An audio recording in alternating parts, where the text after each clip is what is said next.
being uncompromising about the appearance and the excellence of your school, and that was Mr. Boyd. Welcome to Classical Etc., coming to you from the Memoria National Conference.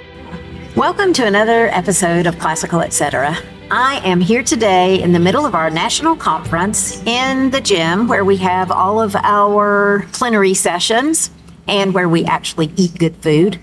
And I'm here with Elisabeth Cauley, who has founded Highlands Latin School, Anderson, South Carolina, and now has a second campus in Greenville.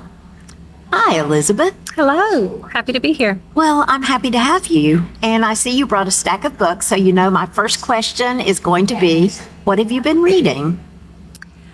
I do like to read a stack of books. I like to have a lot of conversations going at the same time in case I get to a part of a book I don't enjoy and I can pick up another one. So I am reading Persuasion by Jane Austen. Which I love. This isn't your first read of Persuasion, I have right? started it 4 times. And not finished and I cannot get into it, so I'm determined to finish it this time. It's worth finishing. And I've made it farther this time than the first 4. And then I'm reading Aeneid and Book of the Ancient Romans in preparation to teach Roman Civ. Are you going to teach I'm it? teaching. I'll teach Wilson. Oh, that is so nice. Is he excited to be taught by you? It will not be the first time, so. Okay, well, I taught my 5th grader, and it was so sweet. And then by the time he was in 7th grade, he wouldn't look at me in the hall. So I hope Wilson's different. I think he'll enjoy it. He's looking forward to it. I think he will too. And then Tom Sawyer, are you going to teach that? He read it. He's reading it this summer. So you're getting it. Yes. Good. Yeah, we did turn it to summer reading, didn't we? You did. Yes. Do you think it was a good choice? I do. I think it was a good choice to narrow the 7th grade year down a little bit. Yeah. Okay. So now we need to talk about your school campuses. Tell us so you started in Anderson. Yes. Which I've visited. I've not visited your Greenville campus. So how did you end up with 2 campuses? Is Greenville too far for people to get to Anderson? It's close enough to where it can still function as one unit. It still functions as one organization, essentially, with just 2 campuses. Right. Much the same as Spring Meadows and Crescent Hill. Yes, but it does help people traveling. It does help people get closer to their home. So we opened the Anderson campus in 2018, and then we grew incrementally each year to where we would make the decision of needing to offer 2 classes for each grade level or just opening that campus closer to those families. I think that was a great idea. Because it does help people if they don't have to commute that far out of their neighborhood. Why did you decide to start at Highlands Latin Trademark School? That's a great question. Previous to starting the HLS, I operated a co-op. And similarly to Cheryl, it was in my home. Yes. And when we outgrew that, we moved to a church. And it was about that time Wilson was going into the 1st grade.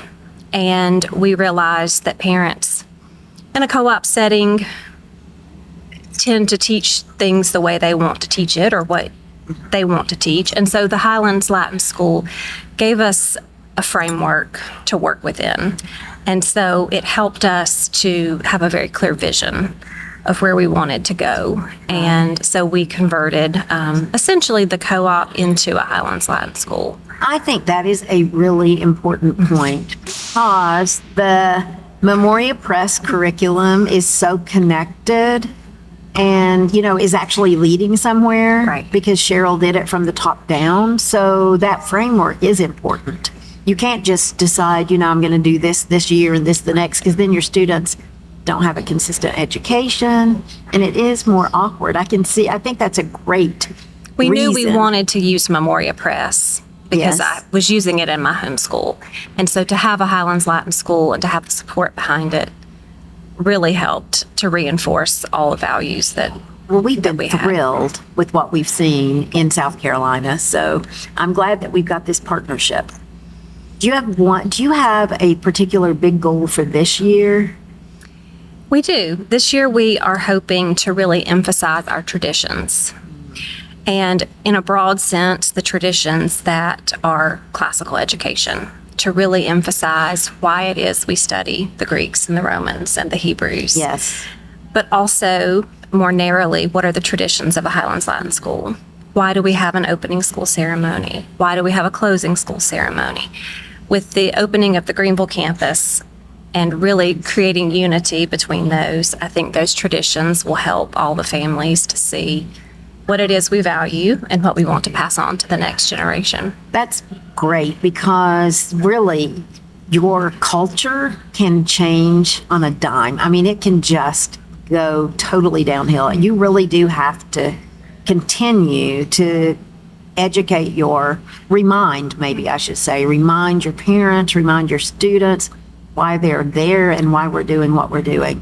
Because it is amazing to me how quickly it can turn around if you don't do that. And I remember Cheryl Lowe one year, right before new teacher training, and she was walking up to talk to all the faculty before the school year started, and she said, "Why do I have to talk about what classical education is every year? I have to repeat myself every year." And then she just looked at me and said, "It's because they forget."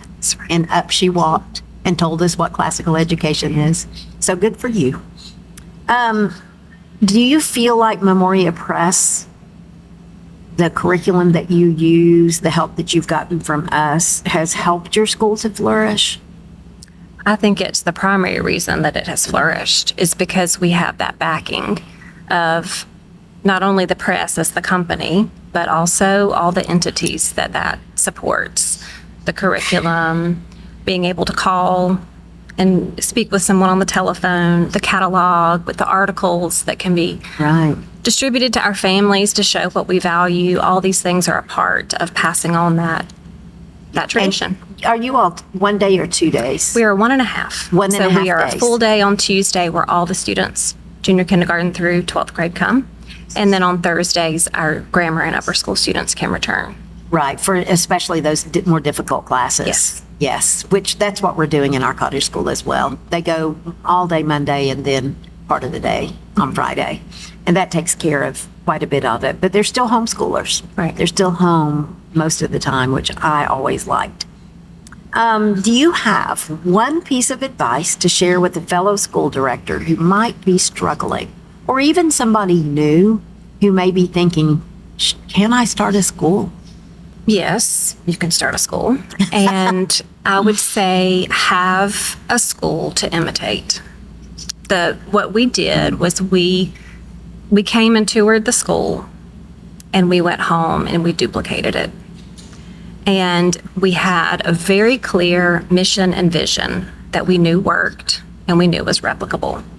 And so I think for someone starting out, and even an experienced director or head of school that's experiencing maybe a hiccup, what is your mission and vision? And filter every decision that you make through your mission and vision. Oh, that is a good reminder, because we get so caught up in the day-to-day and, just making sure that there's a place for everybody to have lunch, and finding subs when teachers don't show up, and all of those things. And so it's easy for the administration even to lose their vision temporarily and lose track of what we're doing. The main goal is to educate children to the best of our ability. Do you think this conference has been helpful to you, has been in the past helpful to you? I think it's been wonderful. And I think back to the first conference that I attended, I was brand new, nervous, didn't think I could do it. Right. No experience. You're surrounded by people who from all over the country have opened schools or successfully running schools. You're here on this campus with teachers and administrators with decades of experience. And I met at the administrator's breakfast, the Reverend Chad Lawrence. Oh, yes. And got to meet him and talk to him. And during his plenary, he spoke on gravitas and education. I remember that. And he referenced a book by John McPhee called The Headmaster. And that week I got home, I ordered the book and I read the book. And it's about a headmaster from Deerfield Academy named Frank Boyden. And I imitated the things that Mr. Boyden did in running his school for he was 88 years old, I think, when he retired. Oh, wow. He wrote handwritten correspondence. He put his desk in the middle of the hallway.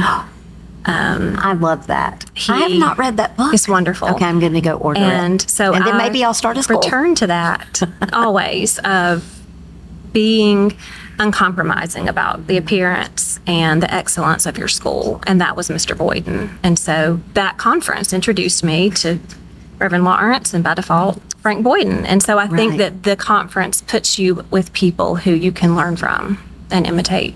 Very good. It was nice talking to you, Elizabeth. Your answers were so good. And they're going to be so helpful to other people. That's what you have to think about. Because there are other people out there just thinking, I can't do this. I'm in here surrounded by all these people who have done it. What makes me think that I can do it? And they're, because no one more qualified stepped up to do it. That's why. That's right. And because you want your children educated. And I mean, that's how it all started, is Cheryl Lowe just thought every student needed Latin. And so if she had to teach it in her living room, then she was going to do it. And then look what happened. But it wasn't her goal. She did not set out to build an empire. She set out to educate children. And here we are with 500 and some people here today. Yeah, doing the same thing. It's wonderful.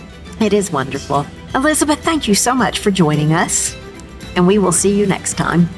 Thanks for joining us today on Classical Etc. by Memoria Press.